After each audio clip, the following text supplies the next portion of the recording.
Innovators Book Club. In each episode we take a well-known book on innovation, discuss it, dissect it, and see what we can learn. In this episode we're looking at the 10 Types of Innovation by Larry Keeley. Let's get started. Alright, welcome to the second edition of the Innovators Book Club. This time we're looking at the 10 Types of Innovation, the Discipline of Building Breakthroughs, a book by Larry Keeley and a bunch of other authors as co-authors. This is a book that's been created out of the Doblin Group, which was a company founded in 1981. It's an innovation strategy consulting firm founded by Jay Doblin and Larry Keeley. Jay Doblin sadly passed away quite a few years ago. They claim to have discovered this 10 types methodology back in 1997. And the book is basically what they've learned since then, since that discovery, a collection of learnings. It was published in 2013, so actually it's like a 16-year gap. It took them from discovering these types to actually putting it down into consumerized book. So recently the Doblin Group became part of the Monitor Group, another sort of consulting firm, and that was in 2007, and then in 2013 that group was acquired by Deloitte. So effectively the Doblin Group now sits within Deloitte. Which is an interesting point which we may come to later, because the Doblin Group has considered itself something of a leading firm in terms of design thinking. And we can see a lot of this similar sort of activities happening with Accenture acquiring a London-based design agency, Fjord, recently, McKinsey acquiring Luna, a top design agency, PwC acquiring digital creative consultancy firm BGT. IBM has recently said that it's building the largest design team on the planet, over 1,000 designers globally. Adaptive Path, a company that really pioneered user experience over the last 10 or 15 years, has become part of Capital One as the in-house design team. And also GE, Greg Petroff has led the creation of a design team there of 70 people. Fidelity, another company, 200 plus person design team in Jersey City. So these are some of the examples of how design thinking, especially for innovation purposes, has been sort of happening very aggressively in the last couple of years, and we've seen big companies acquiring these capabilities for in-house. So anyway, before we get going, let's just introduce who's on the line. So here in Bonn, we have myself, Tim Woods, joined by two others in Bonn, Jessica Enoch. Say hello. Hello, guys. Good morning. And also Mitch Meisterjan. Hi, everyone. And over on the US side of things, in Boston, we have Ninetta Coswig. Hi, everyone. Hello. And Alex Thayer, also in Boston. Hello, everyone. And then finally, furthest away from us is in glorious Denver, Michael Avis. Hello. Hello. All right, well, let's get into it. So why don't we get an overview of the book from Ninetta? Give us a summary of what this book is all about, where it came from, and the overview. The overview. So the book aims at how to achieve breakthrough innovations, and one of the main ideas is that innovation actually is a discipline, and it provides a framework with tools how to tackle innovation as discipline. And the whole starting point of the book is that innovation is not just product innovation, but it is more to it, and it has a pretty global definition of innovation. So the definition is innovation is the creation of a viable new offering, and it goes way beyond products.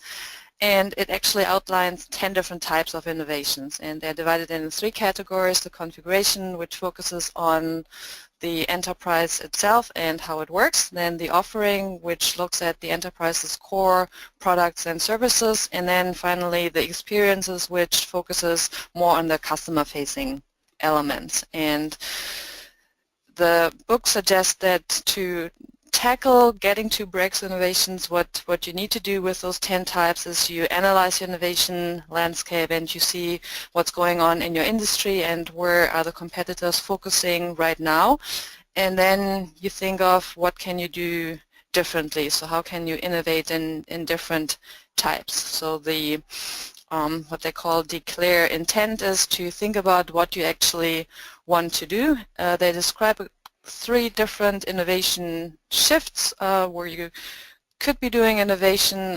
It's a business model shift, platform shift, and customer experience shift. And once you know where you want to go.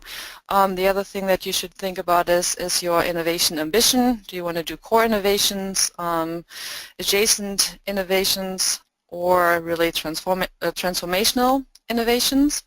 And then once you are clear what you want to do and where you would like to innovate, they provide what they call innovation tactics for those 10 different types of innovations, and you can put those tactics together to create your innovation plan, or they also have something called their innovation playbooks, which are a specific selection of tactics to achieve certain goals. And then in the final chapter they actually also look at how to build such an innovation system in your organization and how you practically can make those things happen in the organization.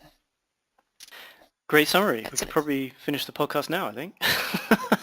That was a good summary, Nanetta. So I think the core of this comes down to the visual framework, these 10 types that is very visually displayed throughout the book.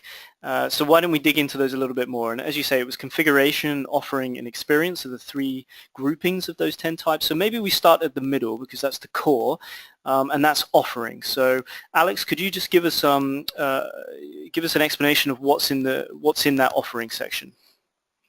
Sure. So the offering section makes up 2 of the 10 types of innovation.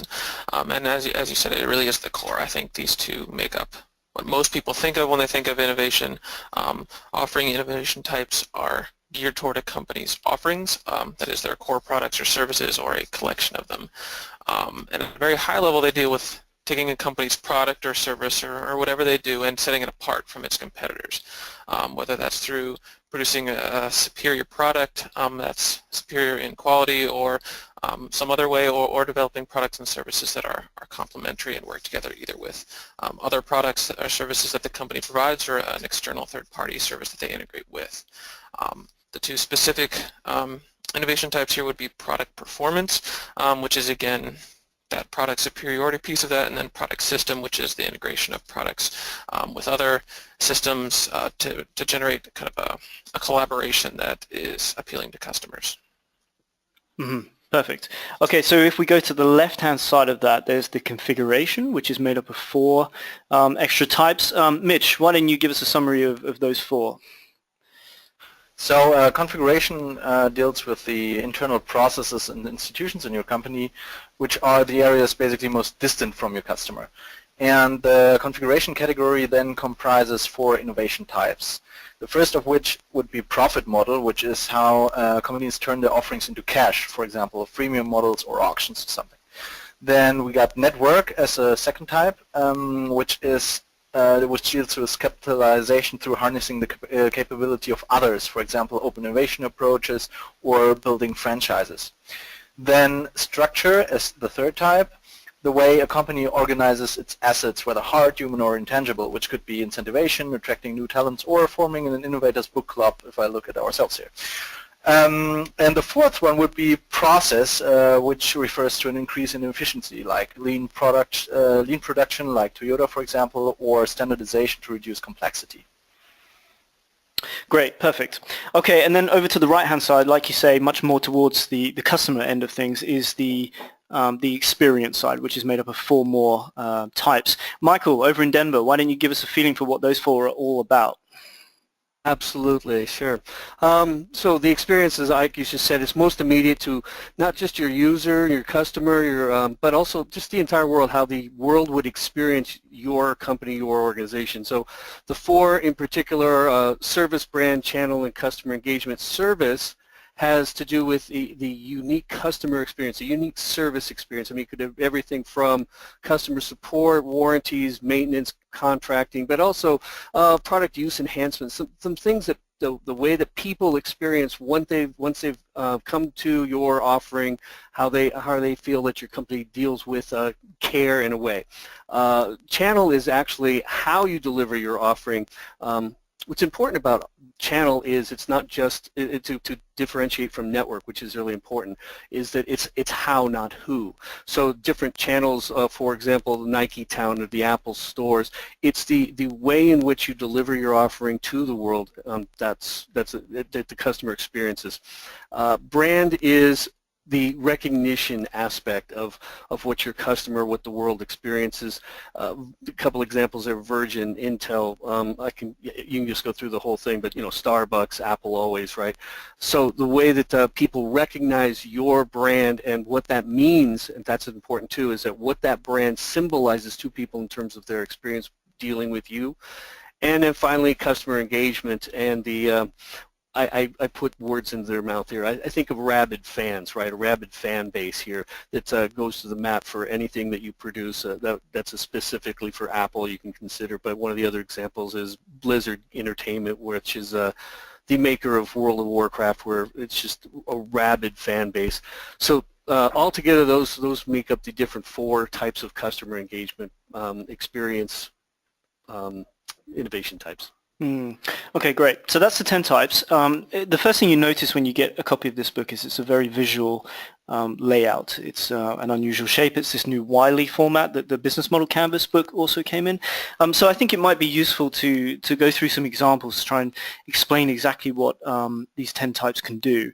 So there's a number of, well, there's a lot of examples. The book is filled with a great deal of case studies, but some of them are very small, just a short paragraph, and some are much more detailed, several pages. So let's just go through and pick out some. I think, Jessica, you were looking at the Google example for marketing platform. Do you want to give us a feeling for what that's all about?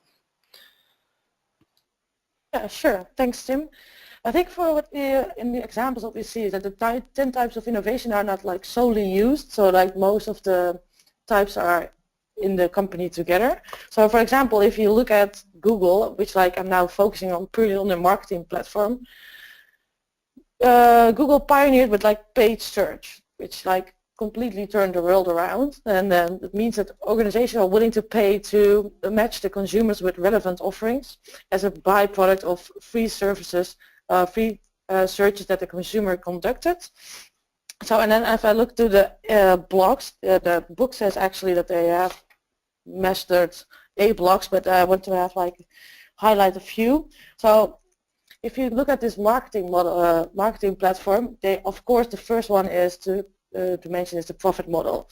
So with AdWords and AdSense, they had 2 major breakthroughs. Like there was a free search engine, and then they offered AdWords, in which companies can buy via a process, and they can buy like pay-per-click models and stuff, and then companies may hire found on the searches. So this is immediately like already like a big change, and then the process that is here is the algorithm that takes place. Don't want to dive too big in it. So, and then what a big change otherwise is, and then they said, okay, we're going to do these paid searches, but then the product change, the performance is that they only allowed you to use 25 words in a headline and 35 words in a description. So they really conducted like a performance on their product. And as the last thing that I wanted to highlight is the service. So they didn't only implement this new profit model, but they also said, okay, we're going to do offer services to our client that to help them to buy AdWords that will generate the most leads. So I think Google really took like the whole process to another level with this. And companies are really like, no other company is that good at a marketing platform. So I think it would be a super interesting example. Okay, thanks, Jessica. So how about an example that maybe is less well known? Ginger Hotels is a no-frills business-grade hotel chain, which, to be honest, I've never heard of. Mitch, why don't you give us a feeling for how they use the 10 types? Sure, I especially like this example because before I summarize it for you, I want to tell you right away I have a big problem with this example here in this book. However, just to summarize it for our audience, it's an Indian subsidiary hotel chain focusing on customers that travel a lot but do not want to pay for unnecessary luxury. was developed to go in a radically different direction than other hotels, away from high prices towards more affordable and fundamental comforts, meaning vending machines, ATMs, web check-in, and outsourcing services like food and laundry to partner businesses. So according to the authors, innovation took place in 5 of the 10 types, which is network, structure, product, performance, service, and brand. And they do bring examples for this. For example, services, obviously, like I just mentioned, vending machines and checking kiosks who are supposed to encourage customers to look after themselves. I'm not sure. Do you want me to get into the critique here right away, or do we want to spare that for later on? Let's come back to it. Let's mark that and jump back to this one. Okay, great. Let's dive into a couple more examples. So maybe a classic one, Dell. Michael, why don't you tell us about Dell? Yeah, Dell was an example in the book of a company using multiple innovation types. The work that they do is they point out that there are a small number of moves that Dell made during the 90s when they're developing their business. They were focusing on long-term corporate accounts. They were going after these IT managers. They were specifically designing intranet sites for delivering the product, and the way that they structured internally to allow them to get some sort of a transparent view of the supply-demand match in the chain. So from this point, what they derive in the example is that they did a lot of things with the profit model in terms of they had what they called a cash conversion cycle. That meant it collected cash from consumers who bought the computers first, and then they were billed. So they had this cash in hand that they actually could collect interest on up front, so that was a different way of doing the profit model. They also used an extensive network, the way they concentrated their partner base so that they could really refine the purchases for the computer pieces, putting together, and then, like I said, they did match the supply and demand so they could have some transparency. That was a process innovation according to the authors. The other places that were on the experience side, where they had 24/7 service, customer support, reaching out to the audience group for their clientele, and then channel by being able to sell to selling computers online rather than stores, which was in the 90s was fairly cutting edge. So that was an innovation to be able to develop those customer sites and be able to reach directly to their customers. Mm-hmm. Okay, cool. All right. I had one more point. One more quick point, really, that we can come back to too, because just like Mitch, but it's not a criticism. It's an interesting about the Dell case. They don't build anything themselves. There was no innovation in terms of the actual product performance, or product systems. So I thought that was interesting. It was all on the left and right side of the... Exactly. That's what's interesting. Okay, it is interesting. Right, so one that jumped out for me was Nike, a company that was originally rooted in product performance. So they were all about making great trainers, great sports equipment. But in 1985, the game really changed dramatically for Nike, and that's when they signed a rookie, Michael Jordan, to become an endorser of Nike products. And that kind of, allegedly to the authors, kickstarted the whole marketing initiative that continues today, where athletes are signed up by different brands to represent solely those brands. In 1990, they opened their first Nike Town, which the authors consider a channel innovation. It was something they consider as retail as like theater. So it was very dramatic, very expensive flagship stores. The stores, of course, cost millions to create, and it's quite clear to see that they were not going to sell enough trainers in these stores to justify that cost. So it was really not about traditional profit model. It was actually paid for indirectly by advertising budget. And you could consider that as maybe far better spend in terms of generating brand recognition and brand quality than maybe any ad campaign could potentially do for them. So, and it seems to have been successful. Revenues continue to increase for Nike, and also they've opened more of these flagship stores across the world.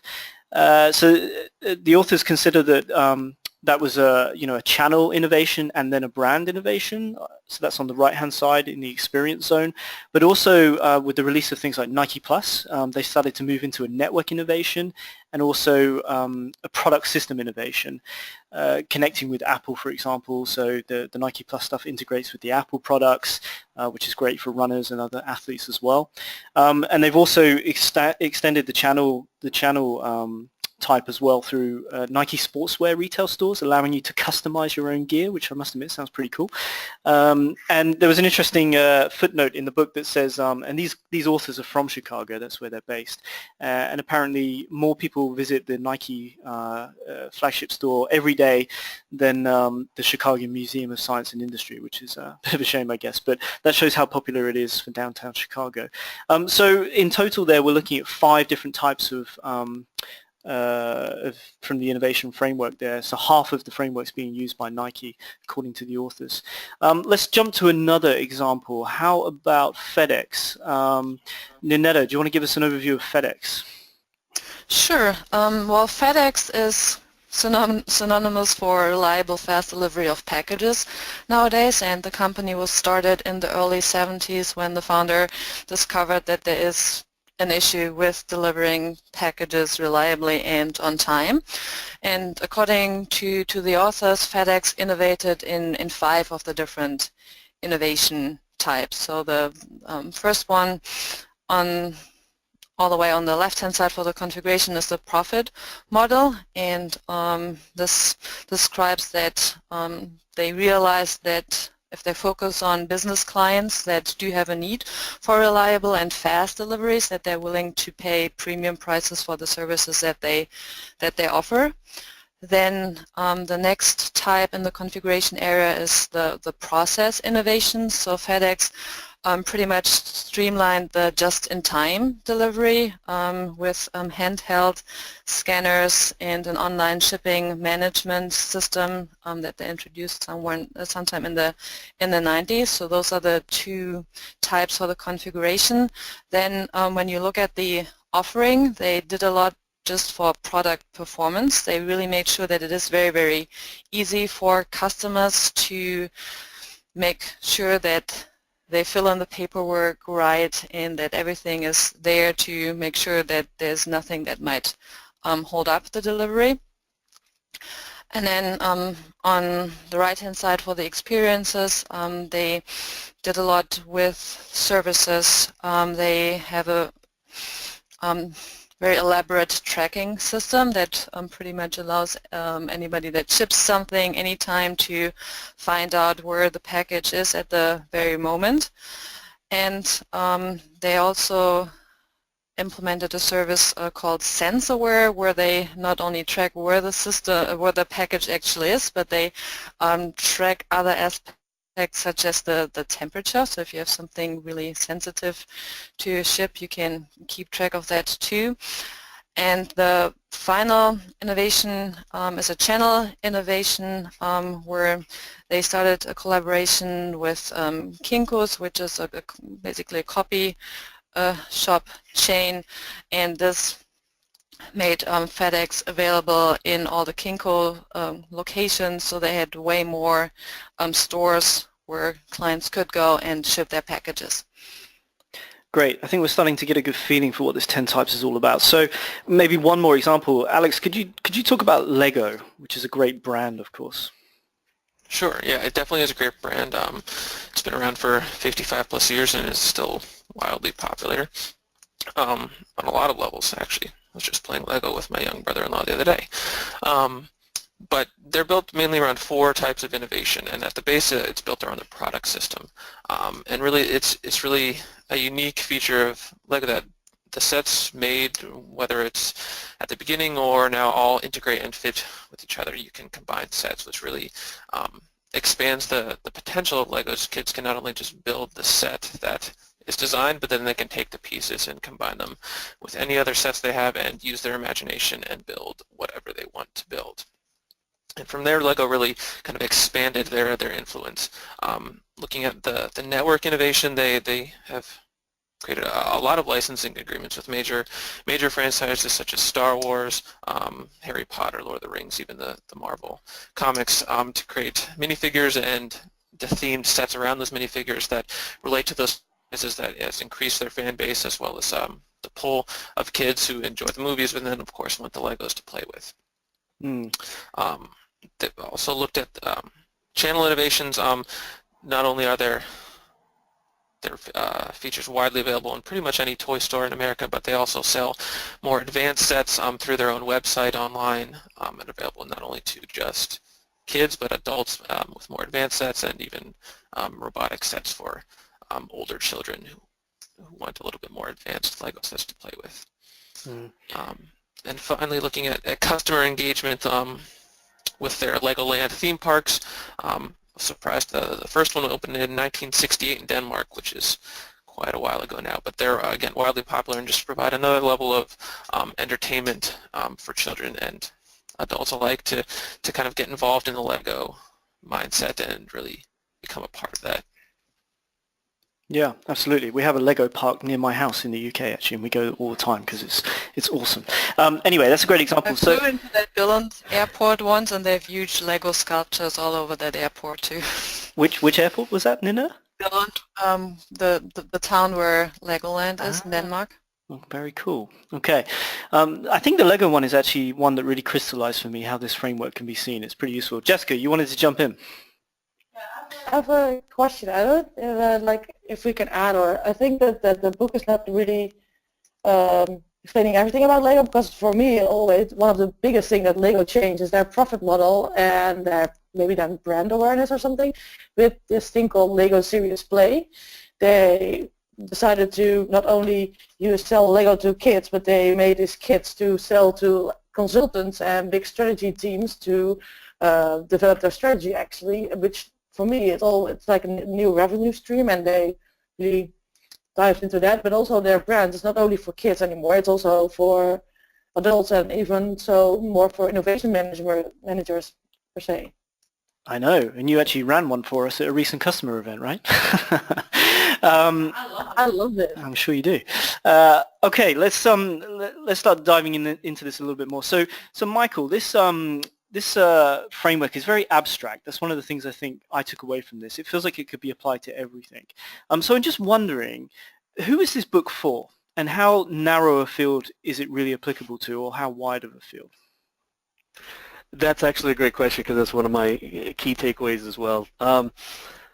The interesting thing is at the beginning it says you should be reading this book, and I think that's I think that's interesting from the just standpoint of people can read this book and say, okay, if the main core thing is that we need to be more analytical about innovation in general, and that it's not some magic creative wand and creative people in a corner of the organization. The problem gets to be that especially at the end of the book, he's clearly addressing leaders who have the ability to implement some of these concepts across the organization. So, but it does raise the question, I mean, accessibility of this information, and how can you actually do the things that you need to do to implement it if you're just a middle manager. I mean, we saw at a recent customer event that middle managers were struggling in general. Innovation managers, I should say, are struggling in general in the middle of the organization with their counterparts in other parts of middle management, product managers, brand managers, marketing managers, who are tasked with everyday life. And this is a pretty extensive, body of information, and it would really take some, serious work. And they're not shying away from that. They do say that, but the interesting thing from an audience and focus standpoint is, on one hand, it seems that you really have to be in a position of some power to execute some of these things. So it raises the question of accessibility for just regular people in the organization. Absolutely, I couldn't agree more. That was my main issue with this book, because it has a lot to offer if you're lucky enough to be in a position of extreme power and do command a lot of resources. I mean, we do find a couple of innovation managers among our clients who might be able to execute on this, but there's so many who really struggle with like the basics and have limited resources and limited access to information, and this is exactly the problem with this book for me. Okay, well, why don't we jump back into your example of Ginger Hotels, and what kind of issues did you have with that? Well, first of all, Ginger Hotels were not the executing business here. So it was the parent, as I said, they're a subsidiary company, right? It was the parent company, Indian Hotels Company Limited, who discovered that there's a market niche that was previously underserved, like the people who travel a lot but don't want to pay a lot.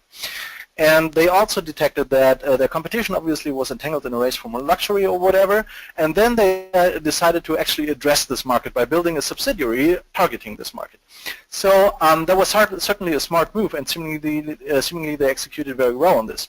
But there's no innovation in that for me, even if you look at the entire move. And it becomes even less credible if you look at the individual types that are listed here. Like I said, it was network, structure, product performance, services, and brand. And for example, for product performance, the authors say, subscribing to a philosophy of smart basics, Ginger followed the advice of bottom-of-the-pyramid strategist C.K. Prahalad to focus on creating a hotel, especially for the price-conscious customers. Why in the world would you call that an innovation? That's totally not an innovation. It's a smart move and a consequence of this general strategic move, but not an innovation to me. And the same is true for all of the other points they bring here up for Ginger hotels. Yeah, okay, good point. Well, let's get stuck into it then. So, since the gloves are now off. So one of the issues I have, maybe I'll just jump into this, is that as I said before, it's a very abstract framework, and it can be applied quite easily to anything. So you could pick any scenario and say, how does that fit into one of these 10 types, right? The problem I have, and there's lots of examples which is great, but none of them seem to be from the Dublin group. So none of the examples are actually where they said, we sat with this client, they had a problem, and we helped them extend across these 10 types. All of the examples appear to be, at least, unless I read it wrong, just examples out there in the ether, like the Nike, for example. That's something you could go and look at and say, okay, how can I retrofit this into my 10 types, right? So although it's quite powerful in describing how some of these things are happening, I'm not convinced that it's actually useful in practice. Like, who has sat down and used these 10 types and actually got a benefit from it? Did anybody else have that same concern, or did I misread this? I totally agree. Yeah, I had the same feeling too. So I was wondering at the end, okay, this is all great, and it's great examples. I have a good feeling for what those different types are, and that I need to combine them and put them together depending on what level of innovation I'm striving for. But the part where I felt, how can I actually make this happen in an organization is something where I felt it was not specific enough. I was struggling with really taking this and applying it, for example, to our company, or what would I recommend to clients based on this to really make it happen. Okay. Jessica, did you have any concerns with the book? I think so. For me, it's like the same critique as you guys have, but it's like where to start as a company if you want to innovate for this. And that made me think about, like, okay, these 10 types of innovation. For me, the more practical way, because I was thinking, okay, what else did I read about, like, types of innovation and how you can use it, like similar books or what theories, and I was like, yeah, this is, for me, for example, the business model canvas from Osterwalder and Pigneur from 2010 is way more helpful. It's like, there's like 9 building blocks that I have, and it's more or less, you can, if you see the 10 types of innovation, you can plot them more or less on the canvas. And I think this canvas is really like an overview, simple, and people are actually using this to innovate. So I think then, for me, this is way more practical approach, and maybe the 10 types is like more like describing, and it's for a research purpose. So that's my critique to this. Yeah, it's very much a theory, isn't it? And there's nothing wrong with that, per se. I mean, Clayton Christensen says a lot of his stuff is just theory, and that's valuable within itself. So I don't know if I'm being unfair by saying, hold up a minute, where are the actual examples where this was used, particularly as this apparently has been around for 13 years before they produced the book. And I compare it to something like IDEO, where a lot of their examples are actual IDEO examples. You know, the trolley cart is a famous one. Michael, am I being fair here, or is this, is that unfair criticism? I get to be the voice of reason here. That's scary. Actually, I think you're right. I mean, the thing is, it's a theoretical framework. It's supposed to be that way. And what I was thinking all along is in background of any body of knowledge, any body of literature this way, you always run that risk. You either are putting together some kind of focused playbook, and then people can criticize you for being, too focused on one aspect. I mean, we ran into that with, for example, the last podcast with the lean startup. the problem, say everything boils down to these handful of principles, and yet, there's places where it breaks down in a generalized way. The other side of this is you produce a work like, say, The World is Flat, or, anything that's trying to, a brief history of time.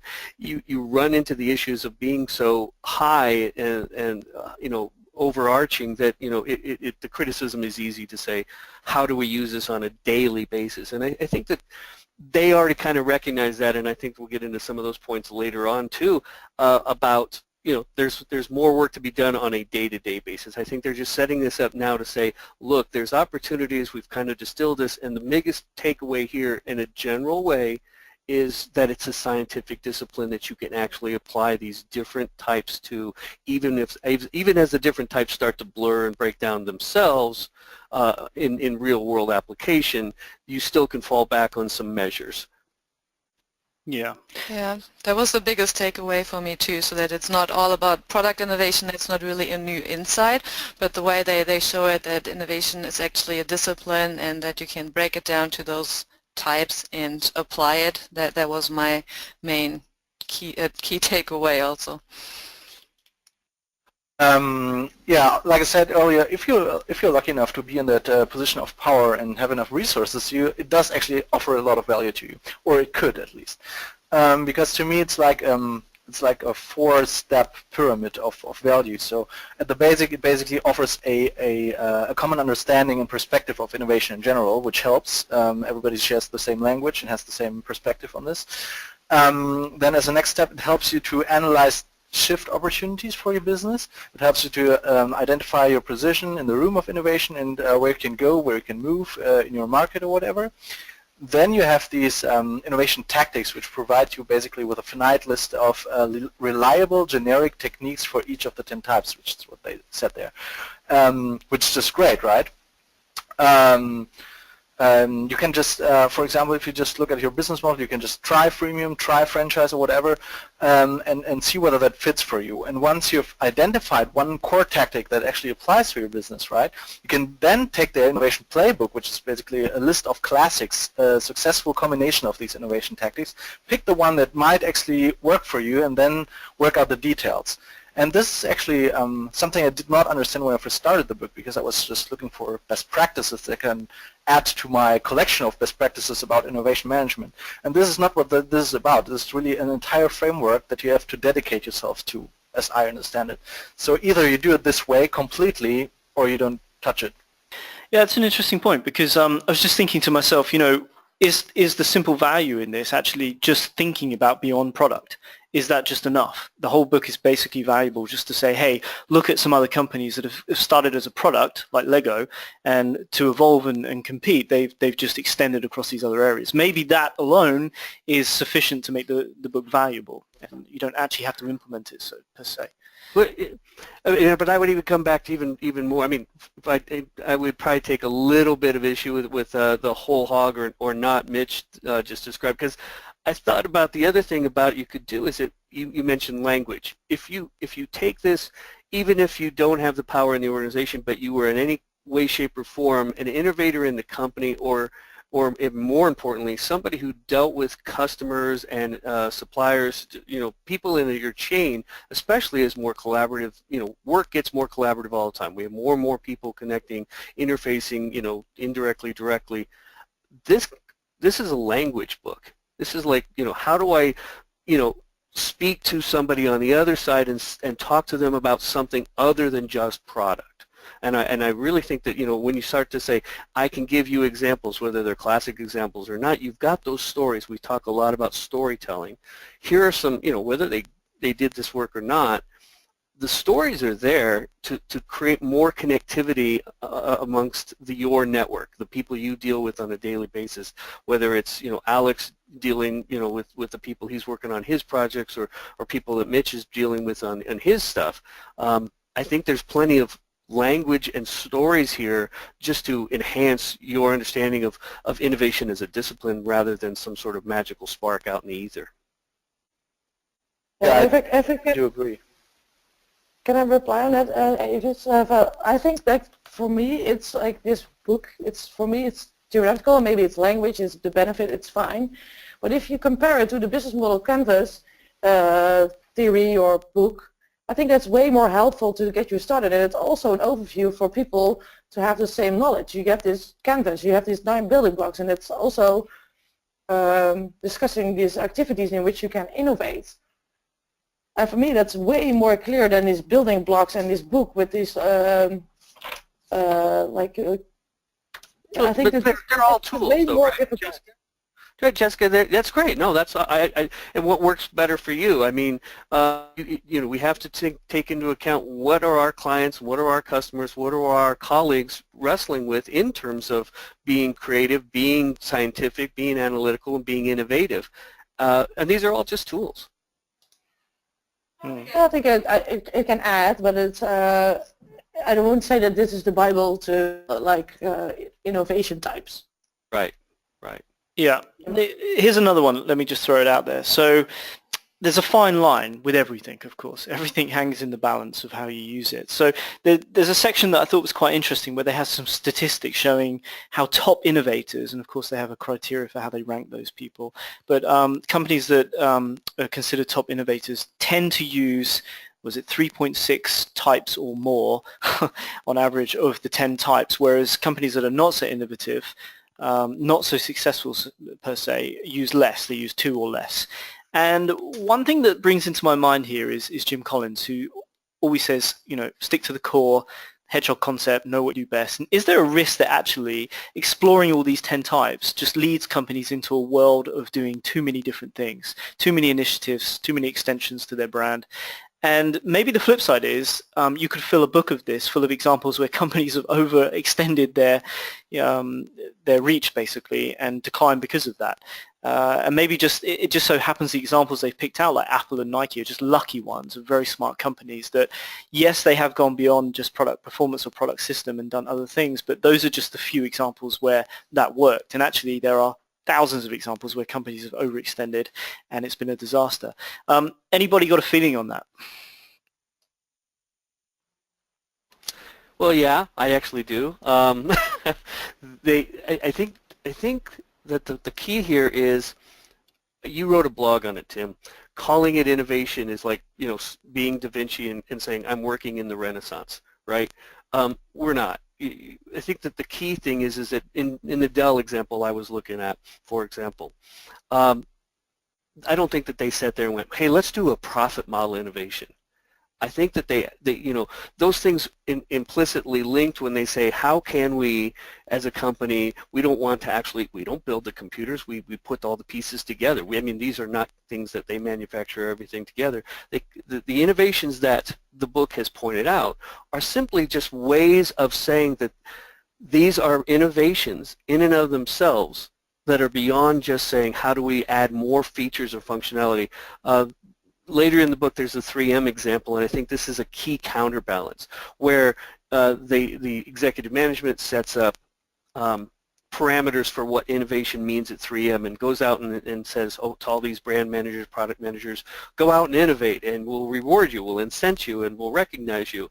And they got bogged down in trying to innovate to the point was that they had 85,000 new colors of Post-it notes. I mean, and they were calling them innovations so that they could get the recognition and the bonus. I mean, misalignment of what that is. So I think that the key part here is just recognizing this as a framework, not guiding yourself towards, oh, let's go do a process innovation, but understanding if that is core to your business and is a capability you have in your organization, can actually then execute on that. I think that those are, I mean, in the problem with, for example, in the Jim Collins thing is people saying, yep, let's go build a hedgehog. He says that's the exact wrong response in the book in creating a hedgehog. The idea of trying to create a hedgehog from scratch, it's not really about that. It's about understanding core competencies and then where to execute. I think it's the same thing here. You don't go out and say, we're going to go out and reinvent our entire profit model. That's not what's going on here. I think instead what's going on is like focusing on key concepts and then doing some analytics that can be sort of analyzed from a scientific measurable, measurability, whether you call that profit model at the end of the day or not. We can say that from from 20/20 hindsight. What you're actually looking for then are cases where these things can make sense beyond product. Good. Yeah, Alex, I'm just wondering, what's your feeling about the book? Did you have any criticisms or any particular problems or things you didn't really understand or follow? Yeah, I think most of my criticisms have already been brought up, honestly. So yeah, I would definitely agree with what we were talking about earlier with the examples and kind of the link between them and the different of the 10 types. And I also would agree with what Michael just said about the different types. As a whole, I mean, the author seems to imply that this, again, he seems to, what's the word, not typically use this as a theory but as rules, and I would, I guess, shy away from that, as this is tools that can be used when you're thinking about innovation and expanding how you innovate within your company, getting away from those core product innovations that most companies do. So they're good tools to help you think about that, but as far as guidelines and you have to follow and must follow these different types of innovation, I guess I would disagree with that. Okay.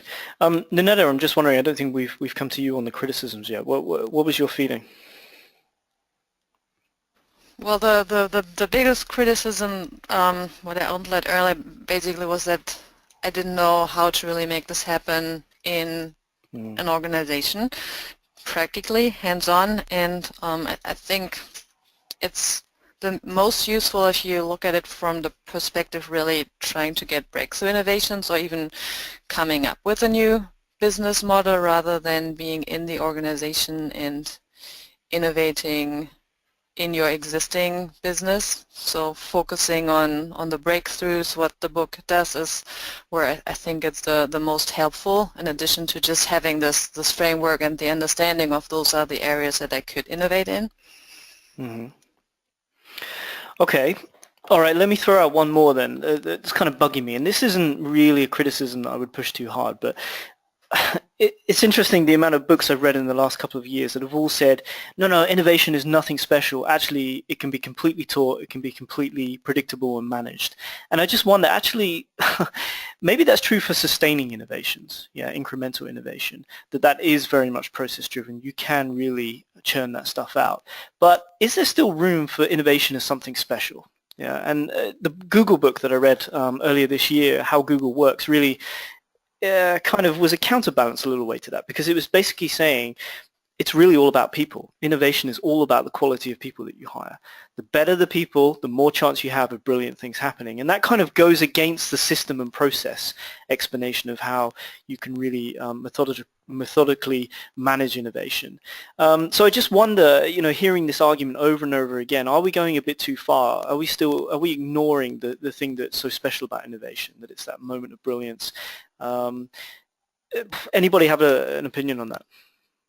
Well, I don't think it's the moment of brilliance, but it is a plan. And looking at the examples here, I think if you plan your innovation and you have a clever combination of those types that is different from what everybody else is doing. I really like the Zipcar example where they're kind of competing with rental cars by putting the cars in neighborhoods. You rent them by the hour, everything is included, and it's really, really easy to pick them up with just sliding the card. The whole idea that this is what you want to come up with, I think this is something that you can plan and build with a tool such as what's described in the 10 types. So I think for the basis, especially for breakthrough innovations, this is a good approach to say it's a discipline that we can tackle with the toolkit in here. And then, of course, if you want to make it happen, then it's all about the people, especially in your existing organization. And Tim, I think Ninette is onto something there too. I mean, but even coming back, I read How Google Works, and I had the other side of it. I went, wait a second, you just go out and find the most brilliant people and magical things happen. I always got this impression that this was like sort of disingenuous perspective, and maybe we have to do a podcast on that one now, but I think you have to have all these elements in play at all times. Mm. I think and not to be the defender of the book, but at a certain level, if they're just saying the key thing is everybody looks for functionality, features, product focus, and that is absolutely true with everybody that I deal with and have dealt with for 20 years on a customer basis, is that their sense is innovation means what does your product do now? And that's why it was the 3M example. I think the thing is it's not really that at all. I think that's the key takeaway from the book. But even having... Oh, Michael, we lost you. You've disappeared. Yeah, that was going to be a cracking point you were about to make there, and you just disappeared. Well, connectivity problems. Anybody else? Jessica, did you have any issues you wanted to bring up about it, or any concerns? You're pretty supportive on the whole, right? I'm pretty supportive on the 10 types of innovation. I think that Michael was making his point. Like, it's very good for people that are not in innovation management. That's very good and very helpful for them to know that it's not only about product innovation, but it's also about all these other things that you can look at, all the other types that you can look at as your own company. So I think for like key takeaways for how you can implement the book is then maybe as like an innovation manager or somebody who works at a company that wants to start working on this, you can plot your own organization on these types of innovation and really think about what you're doing right now and take that as a starting point. Yeah, absolutely. I'm just looking at one of the sections that I thought was really useful, and it's only a couple of pages long, but it's these innovation tactics, and it's a whole bunch, I think it's like 100 or something, of these examples in each one of the 10 types of things to think about. So for example, in profit model, there's auction-based tactics, there's freemium, installed-based, licensing, membership, metered use, microtransactions, risk-sharing, scale transactions, subscription, switchboard, user-defined, tons and tons of these, and they each have a little explanation. And I found that actually really useful because going through those, it was really sparking kind of ideas in my mind about how, even at our company, for example, how we could broaden ourselves. And I found those to be useful, and I saw that on Amazon they actually sell a deck of cards. Dublin have these cards that they produce where you can use those in a strategy meeting or an innovation workshop, pass them around and kind of trade different ideas with each other. I thought that was a very practical use that I liked quite a lot. Absolutely, that's what I said that's what I meant when I said they have a finite list of items there which you can go through. It's not like in general you should think about this and that and very vague stuff, but very specific stuff you can just go through and see whether it applies or not to your case. And I think that's actually very helpful if you apply the entire framework. Yeah, okay, great. Michael, did we get you back or are you still gone? I don't know what happened. I don't know. I was disconnected too. Alex was disconnected too. Yes. Wow. You Okay. can edit this, right, Tim? Did you want to wrap up your point, Michael? I don't know where I was still talking. Okay. I don't know what you heard last. It was so profound I've forgotten already as well. So anyway, okay. Well, let's loop round and finish this up then. So in terms of is there anything you would implement right away from the book? So let's go around the table and ask everybody. And that's either in your kind of personal or, well, life here at Hype or for customers. And also, what's the key takeaway? Maybe that's the same thing. What's the key takeaway you got from the book? And finally, quite simply, would you recommend this book to others, clients or colleagues? And if so, why? And if not, why not as well? So maybe we can start with Mitch. What's your key takeaway, things to implement from the book? Well, my key takeaway is actually that it gives rise to hope that there actually are blueprints to innovation, like clearly structured plans that will work out in the end. However, I would personally recommend this book to everyone who is interested in innovation in general. Professionally, regarding customers though, I would only suggest this to people who are in this position of power we've been talking about earlier, because otherwise it doesn't help you a lot. Okay, Jessica, how about yourself? What's the takeaway? What would you implement, and would you recommend it? For me, the takeaway is that it shows again that innovation is more than just product innovation. I think that's good, an overview. So I would happily put that out there. I'm very motivated on innovation being something more than products. I think for the tactics part, I would recommend it to my other colleagues that work on consultancy and innovation or something. that they can take a look and be inspired on how innovation looks like and what kind of tactics you can use. I think that's it. Would I recommend it? Yeah, I would recommend it to people that are working in innovation. I think it's also nice for them to see, because like there are all these books that are super famous. I think it's nice to have like multiple angles on innovation management and how it looks and what kind of types there are. Mm-hmm. Yeah, fair point. Okay, Alex, how about yourself? What would you take away? Would you recommend it? Sure, yeah. My key takeaway for the book would be kind of the broad spectrum of what innovation can be. Again, it's just not around products and generating new products, but really any of these 10 types, whether it's networking or channel or customer engagement, any company can really innovate and push to innovate in any of those 10 types. And really the broader your innovation can be, you can find more potential for untapped resources or revenue streams that no one else in your particular genre of innovation or products has really seen before. And yeah, I would definitely recommend this book. It definitely gives a lot of good points and provides a lot of framework for thinking about how you can innovate within your company, really in any area of this. So I would definitely recommend it for anyone who's interested in innovation. Yeah, cool. Nanetta, how about yourself? What's your feeling? Okay, well, key takeaway to understand innovation more as a discipline and have this framework with those 10 types that I can use to look at innovations and also look at what we are doing at our company, for example. And the thing that I would implement in my life, I don't think it really works in private life at all, but for the professional life, I would say looking, because we're very focused on product and services, to see how we could actually shift more to consumer or customer experience types of innovations, because this is where I think that we are actually at. And whether I would recommend it, I would definitely recommend it to anybody who's interested in innovations. I would recommend it to clients, because very often they are still just very, very focused on innovation just as product innovation. And I think it's an interesting framework and lots of interesting examples that definitely make it worthwhile to read. Yeah, absolutely. Okay, Michael in Denver, what about yourself?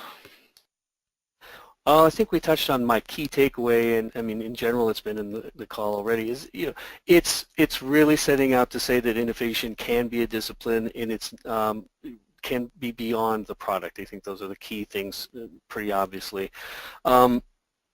In terms of, I was actually thinking in terms of what it's trying to accomplish in a bigger way. For recommendation is really looking back and saying this is a framework, this is a theory, this is a place where you can start to apply some of these tools. It's not a be-all, end-all in that regard.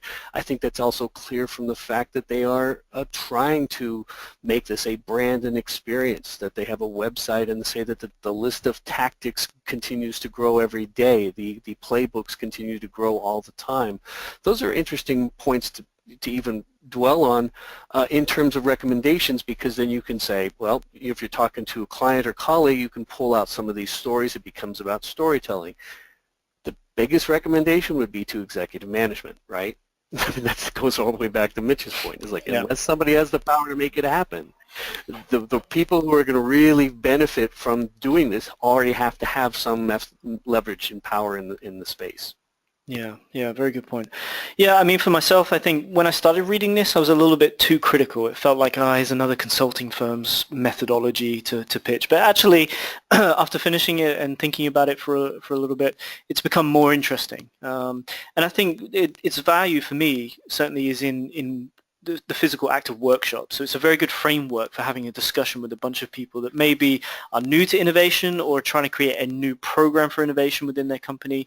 It gives a really good baseline for language, I think. I think, Michael, you mentioned that earlier. So it's very good to get everyone on the same page about what's possible, what to aspire to, what potential innovation at your company could look like, and how to discuss that. And I think that's where the tactics are really useful. For as you go through this process, you can actually say, well, here's some kind of cards and examples to start using to see to explore it a bit more. So I found it very useful from that aspect, and I think it would be worth distilling it down into a sort of workable session, actually, rather than just as a book by itself.